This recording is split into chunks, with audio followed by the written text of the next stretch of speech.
And to start things off, we are going to hear from Ping Ye at VocXi Health. Thanks, Berit. Hi, everybody. Pleasure to be here. So we all know about cancer statistics. 1 in 2 men, 1 in 3 women in the United States will eventually get cancer in our lifetimes. I knew those statistics, and unfortunately, about 10 years ago, I became one of those statistics. I was diagnosed with blood cancer, and it was a difficult journey. And it actually took about 6 months to figure out what I had. And so this is quite meaningful for me. In my career, first 15 years in tech, and the last 10 years have been in health tech. And so this is really my passion, and this is the 4th company that I've helped bring up. So why a breathalyzer for early cancer detection? This is going to be very easy and for early detection. This is because early detection, as we heard from David from HLI this morning, it saves lives. So what's the origin story of this technology? It was originally developed at Boston Scientific. Greg, our chief technology officer at VocXi Health, he was a senior fellow there. He was following physicians at Mayo Clinic to find the next big problem to solve. And understanding if nodules are cancerous or not is a big problem. There's a lot of uncertainty there. So they spent the last near 10 years figuring out what could be created, and they created this device. It is really an intersection of nanotechnology, chemistry, and machine learning. And so it's taken some time to get to this point. It works. It's been used on 200 people at the University of Minnesota, and for lung cancer specifically, to understand and risk stratify nodules. And what it does is it measures chemicals from the breath, so called volatile organic compounds. And we breathe them out every moment of our lives. They're produced by our cells, they are produced by tissues, they get into our bloodstream, and then into our lungs. And because they like to be a gas, once they hit the lungs, they get to be the gas that they've always wanted to be and escape. So every moment of our lives, VOCs are coming out. It's why dogs, for some of you I've talked to this conference, dogs can smell cancer. And this is one of the reasons why. So this device, we did not invent VOCs. We did not discover them. They've been studied for decades by very accurate, expensive machines, mass spectrometers, gas chromatography machines. And this is essentially one that you can have in your hand. And so it's about 1 million times smaller than a traditional mass spec machine and about 500 times lower in cost. And so what's behind this? So it's a cross-functional array of sensors. So thousands of the chemicals that come from our breaths interact with this array of sensors to create basically a breath print, kind of like a fingerprint for a disease. So we're only limited by who we test it on. And the workhorse, though, of this cross-functional array of sensors is the sensor itself, which has 33 granted patents behind it, and several papers. The most recent one was 10 months ago on ACS Nano. The sensor is a combination of nanosensor plus graphene, which is a single layer, atomic layer of carbon, which has unique quantum mechanical properties, which makes it very sensitive at a parts per billion level. But you don't want it to be sensitive to everything, like the coffee you had this morning. They spent 10 years figuring out what chemical receptors that they can put on top of that graphene in a single layer at scale as well to make this work. And so it works. It's about as accurate as Cologuard was when it started, and it's just a lot easier and cleaner to use for those who've done Cologuard. Thanks for laughing. Okay, so we're here about the future. And so where is this going to go? So first, it's going to start in lung cancer, risk stratifying nodules that are discovered in low-dose CT scans. But you can imagine longitudinally, you can move this into screening. You can move this back into monitoring and surveillance. For me, this is personal because after I finally got on chemo, I was resistant. So I was on chemo for many, many months before they told me it was not working. And it would have been a lot easier to breathe on something for a minute. So you can imagine the different uses longitudinally. Another way is, remember, this is a volatile organic compound measurement device. So not a lung cancer device. This is one hardware to rule them all, if you will, Lord of the Rings, because it's many softwares what's going to give us the optionality to look at other diseases. So very exciting about that. So we're working right now in deep discussions with MD Anderson Cancer Center because we're really only limited by access to patients, right? So we'll start with lung cancer and then immediately move to other cancers. But as I mentioned earlier, that this has been studied for decades, volatile organic compounds. And it's known that volatile organic compounds and their patterns in the breath change for other diseases too. Alzheimer's, Parkinson's, infectious diseases, which this also works on. So you can imagine where this might be able to go. And so over time, this gets smarter. As you can imagine, the more people we test it on, as the data goes from here and instantly goes from this device into the cloud, it's connected to a phone right now. And you can imagine that it gets smarter because we will learn those patterns, and the patterns actually overlay on themselves. So over time, this just gets smarter and smarter and smarter, which is quite exciting. So I can imagine in the future, there will be a day where I just had my annual physical, so they still do this, right? You height and weight, blood pressure, and breathe on this for a minute. But maybe even better, breathe on this at home so that by the time you actually get to the hospital, the physician knows what next steps to take instead of wasting your time sitting there waiting for them. So that's the future that we see with VocXi Health. I'm very excited to share more later this afternoon with all of you. Thank you very much.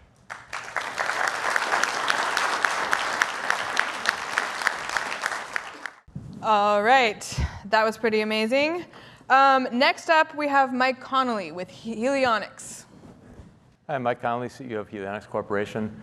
We developed a novel biomaterial. Actually, my founding chief technology officer, Andrew Marshall, has developed this material which resists foreign body reactions. So anything you put in the body tends to develop this scar tissue around it, which does two things. It inhibits the function of the implanted device, and it also tends to trap bacteria underneath it, leading to infection or sepsis, even death in some cases. So our device is the one we're taking to market currently is a synthetic blood vessel, which is intended to solve the problem of unreliable access to the bloodstream to perform dialysis in patients who have kidney failure. 1 out of 7 people are walking around with kidney disease, and unfortunately, you often don't find this out until you're near or at kidney failure. And when you do have kidney failure, you need to get dialysis at least 3 times a week to filter waste from your blood in order to survive. The U.S. spends a stunning $50 billion a year on its dialysis patients. That includes 7% of Medicare's entire budget for this single condition. And the biggest unsolved problem is maintaining access to the bloodstream to do the dialysis because easily accessible blood vessels are simply not large enough, don't have a high enough flow rate for effective dialysis. So the 3 current methods of access are very problematic. Catheter is the one everyone wants to avoid. This is the tube that goes through your chest wall into the central vein leading directly to your heart. Very high risk of infection and death, and yet still widely used due to all the problems with the other 2 methods. A fistula is the most common method where they surgically join an artery to a vein in the arm, but you have to use that infection-prone catheter for 4 to 6 months while you wait for the blood vessels to enlarge in the arm and the flow rate to increase enough that you can use the fistula for dialysis. And half the time that never occurs, and you start to clock over with another surgery.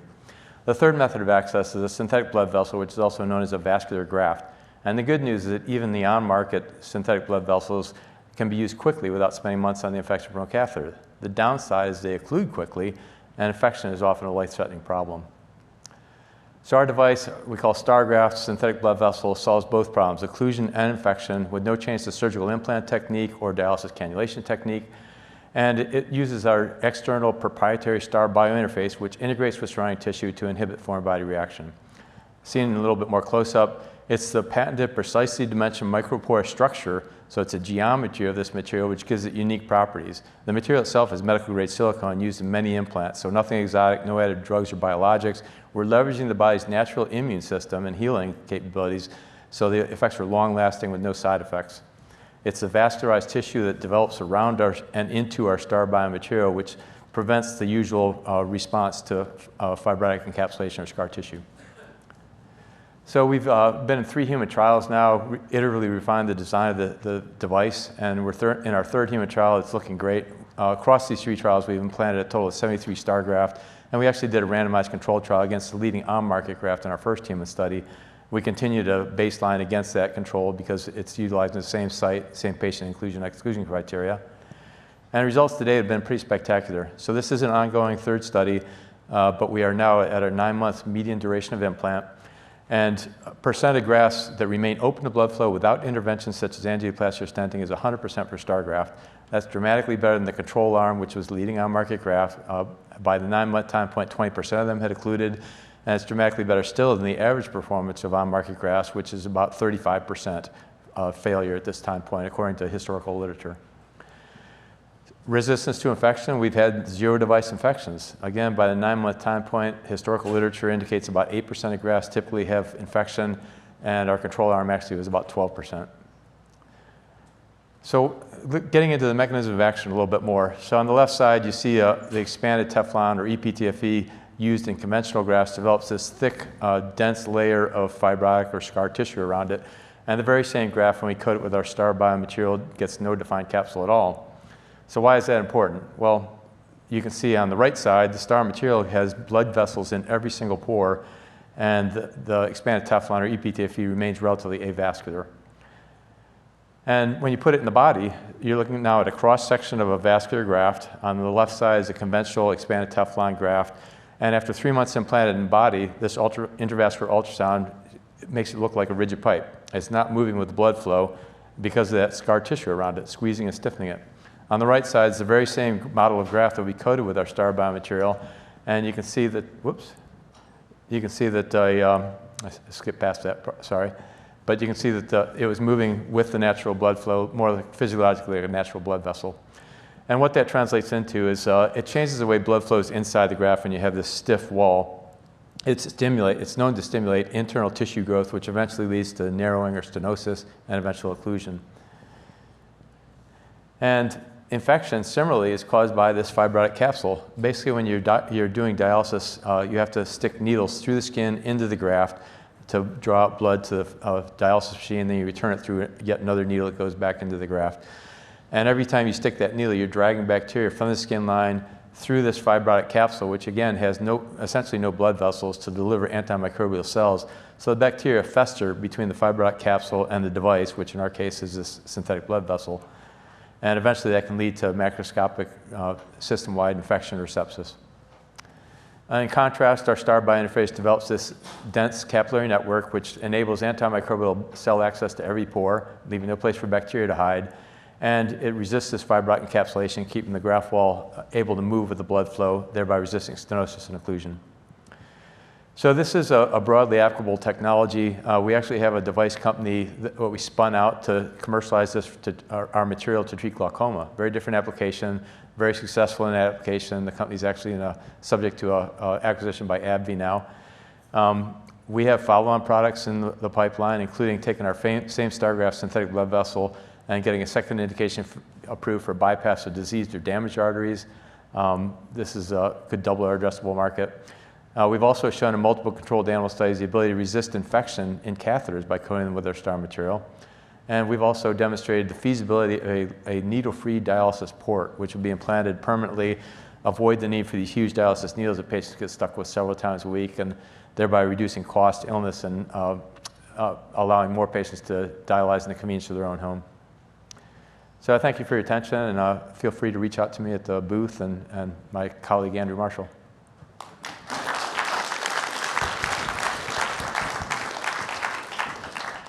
All right, next up we have Mike Redding from Quantropy.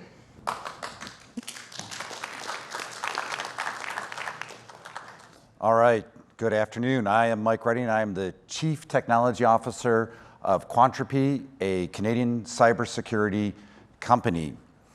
And so what if I were to kick it off by telling you that probably the biggest potential threat to the global economy in the next 5 years isn't a hot war in Ukraine or Israel. It's not a cold or trade war with China.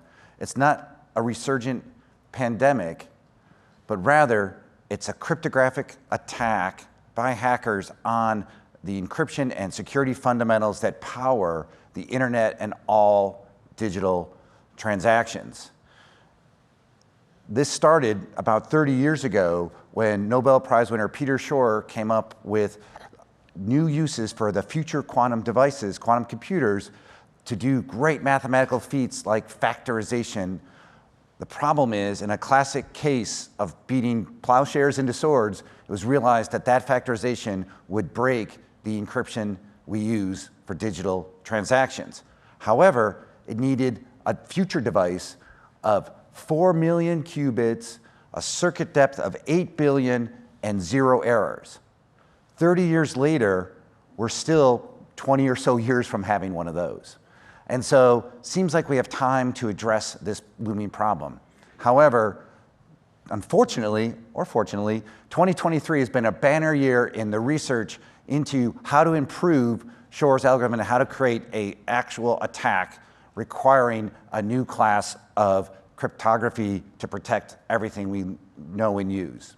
And so 2023 started with the unholy alliance of today's NISQ quantum devices with everybody's friend, artificial intelligence.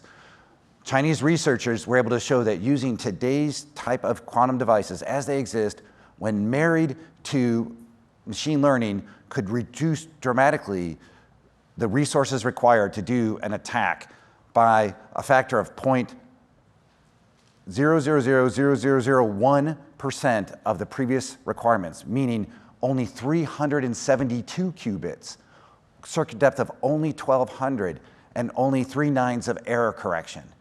That's on the commercial roadmap of nearly every commercial quantum manufacturer in the next 5 years. But the hits kept on coming. We saw a continued exploration of machine learning to attack random number generators, where for the first time you could at scale now predict the random number a operating system or device would create. So instead of breaking the algorithm, you could just guess the password. And most recently, there's going to be a talk tomorrow at 11 o'clock from a company called MEM Computing, who were inventing and commercializing a novel computer architecture, a processing architecture using today's silicon techniques, but in doing so realized it could also, under US Air Force grant, factor numbers and could lead to a breach in the next 3 years. All these advances in the last 9 months and 10 months have caused organizations like Gartner to revise their previous estimates of 10 to 20 years to now, in August, Gartner said, as soon as 5 years. And since the FIRE organizers always like a bold prediction, we actually predict, based on especially the work from MEM and the machine learning folks, we predict we'll see a provable breach in just 3 years from now. So, what to do? And that's why Quantropy was created. So our CEO, James Nguyen, who is here with his co-founder, Dr. Randy Kwong, set out to preserve truth and trust by creating a solution using quantum science for digital security. Specifically, they said, can we create a new mathematical basis using quantum and linear algebra to now create algorithms that are not susceptible to any quantum or hybrid AI attack? And that, we're proud to say, is our key space platform. It is a hybrid SaaS, it is commercially available, and it delivers the 3 cryptographic fundamentals that any system needs to be secure, both classically and quantumly. We use a little acronym called TRUE to help us keep it straight: trust, uncertainty, and entropy. Trust, establishing trust between any 2 digital parties using asymmetric encryption, key exchange, and digital signature. And our novel algorithms are 6 to 8 times faster and as much as 300 times smaller than some of the NIST post-quantum candidates, making them ideal for IoT and edge applications. Then we have uncertainty, push the uncertainty to the attacker. So data at rest and data in motion is always protected. And that's symmetric encryption. And there, our KEEP algorithm, based on the concept of a quantum permutation pad, runs as much as 18 times faster than AES 256, while taking a key length of up to 32,000 bits and only needing less than 10% of the power, making it a fantastic upgrade that not only hardens the security, but also improves system performance, a true rarity.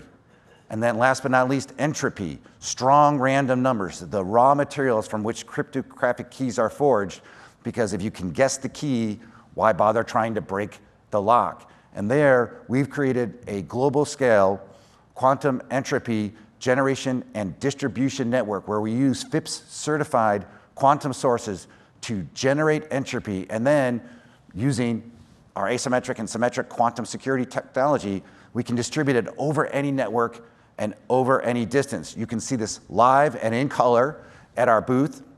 And what's important is any one of these streams has as much quantum entropy streaming through it as 10 to 20 times what Google.com uses every second. In fact, we're streaming live from Ottawa, Canada, where we're based, to Singapore, over 14,000 kilometers. So this is ready for global scale and the global economy. And when you try to, we take inspiration from our keynote speaker last night. Instead of talking about cost, we talk about opportunity. If you think of the billions of dollars spent on Y2K, when you start thinking about Y2Q, it's orders of magnitude bigger, and as a result, in public cloud alone, there's $1 trillion spend up for grabs as people migrate from classically secure to quantum secure compute. And so with that, we're very excited at Quantripy to be able to bring this novel and revolutionary technology to market. And we are a startup, and we are raising funds. So of course, we're open to investment conversations. And with that, we always have our motto: we're ready for the future, we're ready to preserve truth and trust, and we say, bring it on.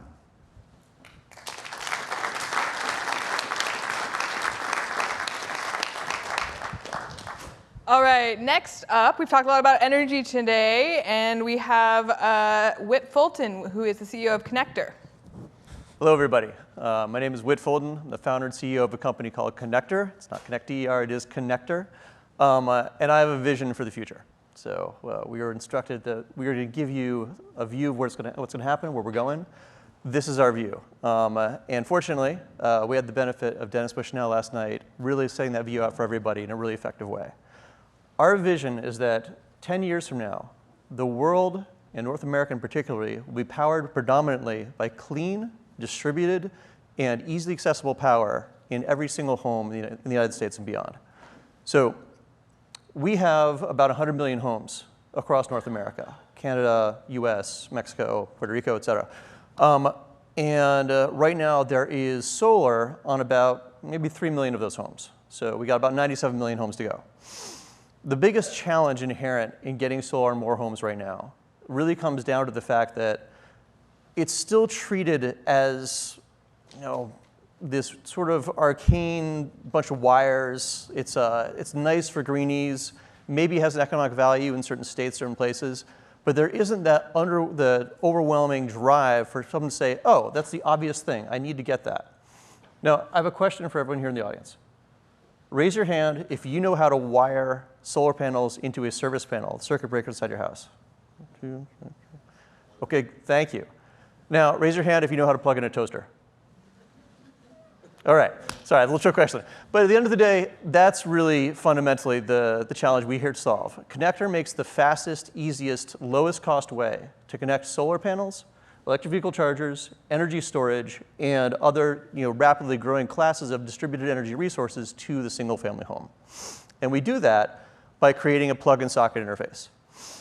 One thing that's unique about the North American market that isn't the rest of the world, but we'll take it, it's 100 million homes, is that on the side of every single home here is an electric power meter. And what I didn't realize until about 10 years ago was that electric power meter, it is sitting in a socket. If you pop that off, there's 4 prongs in there. There's 2 hots from the grid coming in, there's 2 hots going into your home. That is an interface for every electron of power that you consume. Instead of doing all the wiring inside your house, drilling holes, punching through walls, ripping out service panels, upgrading them to allow the solar to have enough space to land there, what if you could just plug it into that whole house interface? And from that simple idea, Connector, the company, was born. We make an adapter that literally mounts right where your meter goes in your home. The second you pull the meter off and put the adapter on, the meter mounts back in front of it. You have a plug-in socket interface that you drop any of those resources directly into. We've effectively created a standard. And that standard is what we see as being the critical function for getting solar on every home in North America. There are three things inherent, sort of three major challenges that creating a product like this addresses. First and foremost is the built environment. Houses in the United States were not built to take electric vehicle chargers. They were not built to take solar panels. They're built for a very, what is now an outdated model of delivery of electricity from the central station power plants down to the end node. By creating a single intercept, plug-in socket, we avoid any of the vagaries inside a home. Everything which is currently a custom job that goes into a home now becomes a single plug-and-play interface. So that's one issue. So all the vagaries that go away. Secondly, the other big issue, trained labor. You need people right now who know a lot about wiring to mount solar panels on homes. It's a laborious, it's an intensive, there's great expertise in this country, but so long as you need these highly trained experts to put these devices in the homes, you're never going to break through that level from being a quasi-niche thing to being an obvious thing that everyone just does. And the third issue is, quite frankly, regulation. The way the NEC works, the National Electric Code, the way that all the rules and requirements around how you put solar on homes, that also keeps people from being able to do this easily. In Australia, for example, in Germany, it's way easier to put solar on roofs and homes. The regulations are so much more streamlined. Our vision is that by having a single product where you can just plug things in, we can address the issue of the built environment, address the issue of the trained installation. I mean, frankly, my goal is to have a product where my 12-year-old daughter's Girl Scout troop can install it themselves. That is my vision. If we can do that, then anyone can do it. And by encapsulating all of the regulation in a plug standard, effectively what you've done is you no longer have a lot of training needed. It's like plugging in a toaster. All of the standard, all the safety, everything goes into that is right there in the plug-in socket. You know how to plug it in, you know it's safe, it works. We want to do the same thing for solar, EVs, and other distributed energy resources. So in practice, what this means is we work with solar installers predominantly. We've been around for about 12 years now. We've really started to take off in the last few. We closed a funding round in March, Series C. We're very happy about it. We shipped our 20,000th unit just recently. And the biggest thing that's holding us back as a company from being able to really realize our dream was going through the challenge of working with utilities. Utilities have the sole remit and ability to control what mounts in a meter socket. So we said, we knew going in that we would have to get utilities to buy into this product. And we've been doing this for about 12 years now. The vision was that the utility themselves would take it and say, hey, we are going to be the gateway for all these new devices, and we'll control it, and we'll sort of work that into our monetization process. Even the utilities that wanted to do that couldn't do it. It just didn't work. So what we did is we actually pivoted in the last couple of years to taking a policy and storytelling-based model to show people that instead of paying $5,000 for a service panel upgrade, you can pay $500 for our device and do it in 10 minutes. And once that word got out, the solar installer community just grabbed hold of this and really started pushing for policy, regulation, and the ability for us to use this in various markets. So I actually have a request for everyone here in the audience who's interested in seeing this kind of cost-cutting and incredibly simple model get to more of the market.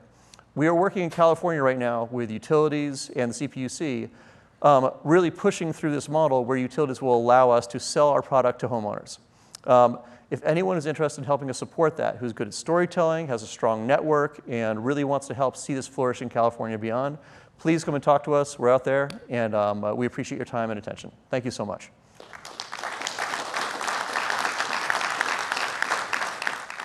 All right. Next up, we have a company that is doing really incredible things with identity. Please welcome to the stage DK Stroll with STRID. Thank you, Berit. Good afternoon. I am so honored to be here today and to introduce our company, STRID. When we were preparing for the talk here at Future in Review, we know that your theme this year is from crisis to opportunity and to creating the world we want.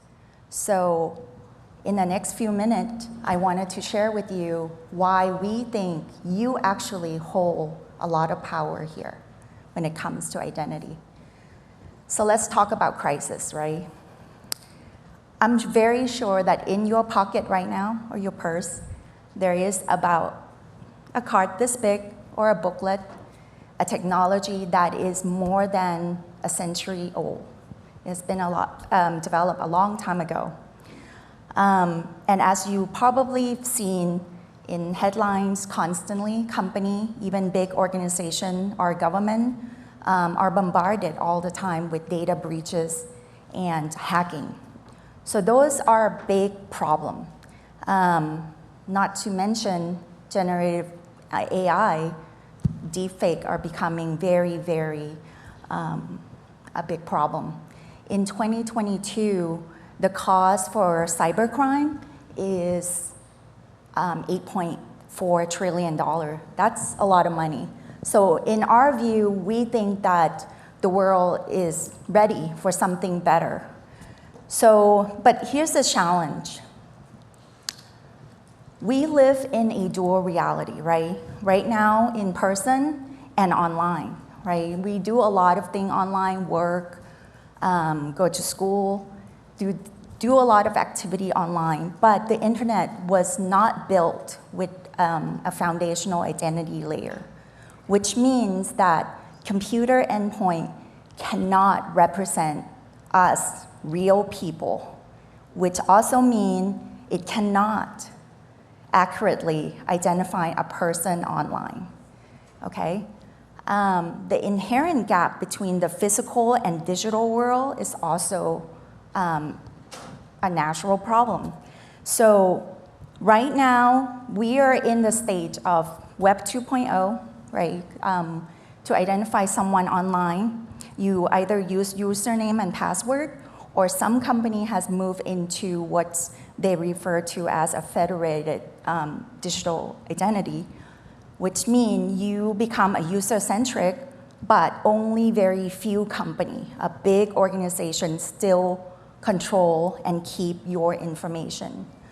In the last few years, there's a movement called decentralized identity system, and that is actually something that will respond to the new emergence of Web 3.0, which is allowing us individually to be able to control and keep our information privately and allow the access to who we need to share the information and what level of information that we should be sharing.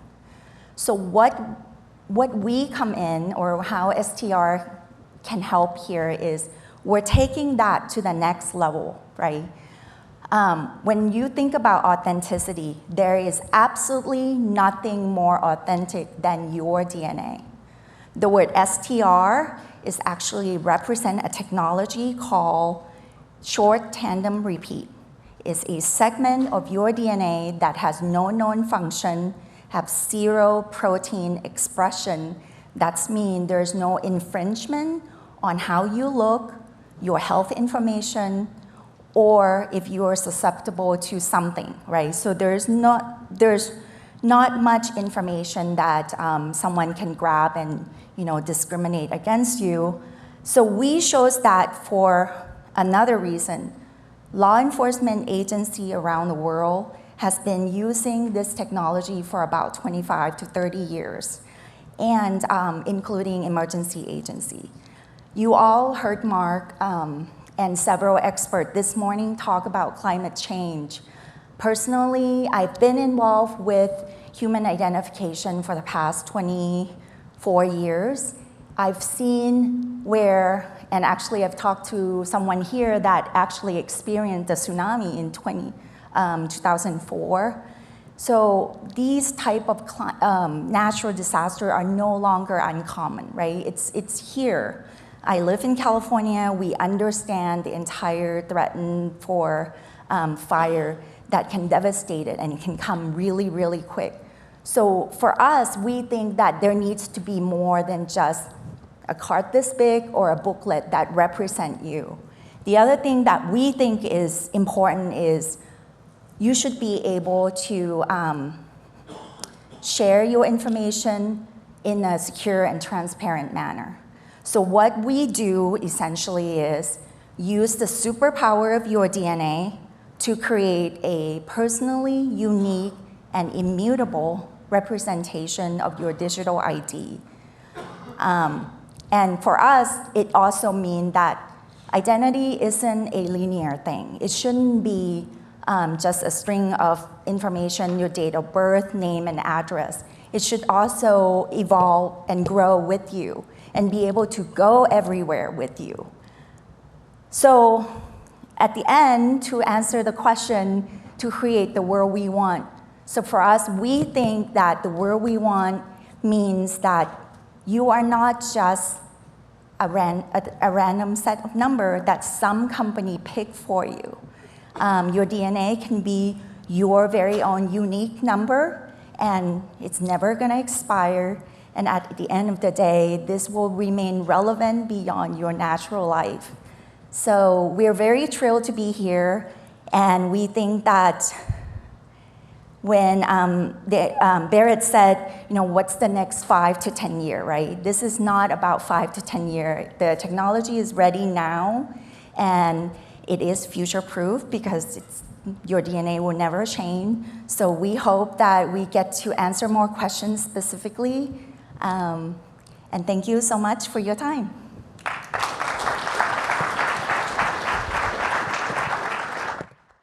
All right. Last but definitely not least, we have Dave Siegel, who is speaking on behalf of NACI Logics.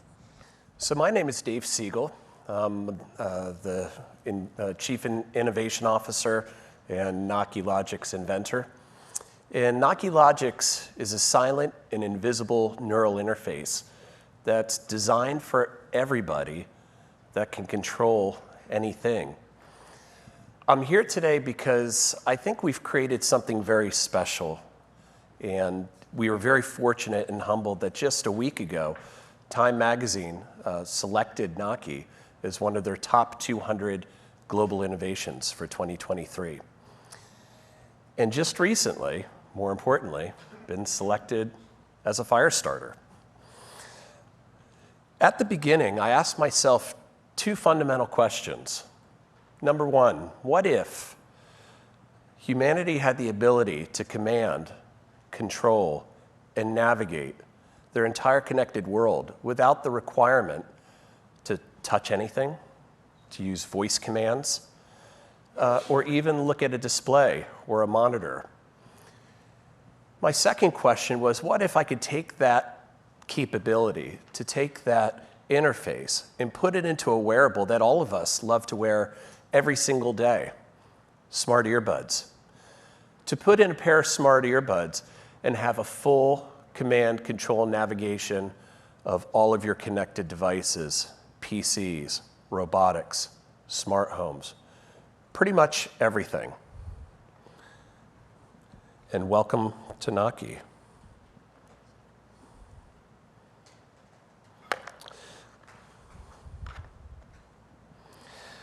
I believe that every single invention has a very powerful inspiration at the beginning. My particular inspiration was my friend Keith. Keith is what you would consider a severe quadriplegic. He's been laying in bed for roughly 32 years, prone. He's unable to sit up. Just sitting up, even strapped into a wheelchair, he gets extremely severe pain. So he lays face down in bed, and they've cut a hole in his mattress so he can breathe, so he can watch television. And generally, his prayer is just to be able to contribute to the world again. When I first met Keith, his one dream was to help his brother with his real estate business and to not use a computer, but to be productive. And I felt I wanted and I needed to do something to help him out. He told me, Dave, you're my last stop before opting for a brain implant. And that became my very core inspiration to developing a next generation neural interface that allows somebody to have a full control over Windows, all Microsoft Office applications, including Outlook, Word, etc. The ability to browse the internet, type between 30 and 45 characters per minute natively, and with predictive logic, it's a bit faster. The ability to play contemporary video games, and even the ability to have a full control over your wheelchair. I knew at the very, very beginning, I wanted to create a neural interface that had a new capability that went beyond the ability to play Pong or to make a Twitter post. Just about a week and a half ago, we demonstrated the ability to fly a simulated 737 in a top leading flight simulator using nothing but a Nokia neural earbud for input. I knew if we were able to solve this problem for Keith, by default, we solved this problem for millions of others around the world who lay in bed praying for a miracle. By solving the problem for them, by default, we save or create a new capability for the rest of humanity. And that's why Nokia's core strategy is to license this technology to the hundreds of wearable manufacturers globally. With 23 patents, our core strategy is to license our reference design and to release our software development kit and our API, not only to these manufacturers, but to all of you. So everyone can create integrations into the information systems and devices that mean the most to them. I believe what we've created creates an entirely new capability for the global smart earbud market. No longer is the top utility of smart earbuds just listening to music. You can put in a pair of smart earbuds, control a PlayStation, control an Xbox, shoot where you're looking, send a football play into Madden without having to use a split screen. And every single connection into the almost limitless world of connected devices is a whole new capability that might bring incredible value. Beyond smart earbuds, look at other head-based wearables such as AR, VR, XR, etc., headsets. The #1 800-pound gorilla in every single one of these manufacturers' strategic meetings is inclusivity and accessibility. The ability to put a VR headset on somebody like my friend Keith and give him the ability to have a similar experience in VR as all of us, and keeping in mind he can't use his hands or use the hand controllers. I believe what we've created does exactly that and solves that exact problem for global head-based wearable manufacturers. Looking towards the future, I believe what we've created with our silent and invisible user interface is the foundation to a human-AI interface where humanity could communicate with AI without touching anything or the requirement to use voice commands. Nokia works by detecting almost invisible facial microgestures and the electricity that those movements create, almost as a primer. So what a primer is if you say, hey Alexa or hey Google, those are all voice recognition primers. We detect those signals, and once detected, pulls that user into our invisible user interface that could only be described, I'd say, as an invisible Rubik's Cube, where every small cube that makes up that Rubik's Cube could be literally any execution phase imaginable into any device you could ever think of. The future of Nokia isn't just with AI, but I feel it's with all of you. It's in your businesses. How can including or integrating this hands-free, voice-free, and even screen-free superpower benefit your employees, your customers, create safety, allow them to command, control, navigate information systems while wearing safety gloves or equipment or while climbing ladders. And for wearables, to create entirely new revenue models and revenue streams. This is a point where I was actually trying to think of a way to tie everything up last night, and I got an email, and I wanted to share it with you. It caught my attention, and I get these all the time. This is from a woman named Esther. I won't mention her last name. But this came in while I was sitting down drinking a cup of coffee, and I thought it was a perfect example for how to tie this together. It reads, "My name is Esther, and I'm a 28-year-old woman who's a quadriplegic and has had a tracheostomy due to a brainstem tumor removal surgery in 2006.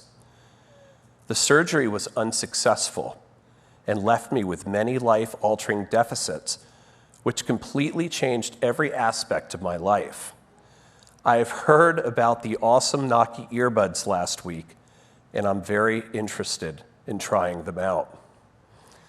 Therefore, I believe the future of Nokia isn't just creating new capabilities for wearables, solving inclusivity and accessibility challenges for head-based wearables, but it's also creating hope for millions and millions of people around the world who might otherwise opt for a potentially dangerous, invasive brain implant. And what we've developed, and with no doubt in my mind, is a safe alternative, non-invasive alternative to brain implants. Thank you very much.